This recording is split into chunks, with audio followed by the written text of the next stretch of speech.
مرج البحرين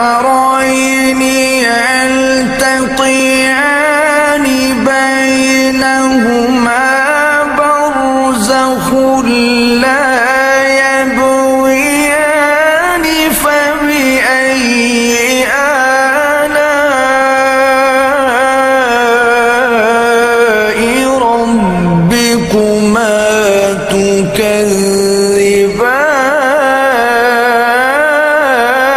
تكذبان يخرج منهما اللؤلؤ والمرجان فبأي آلاء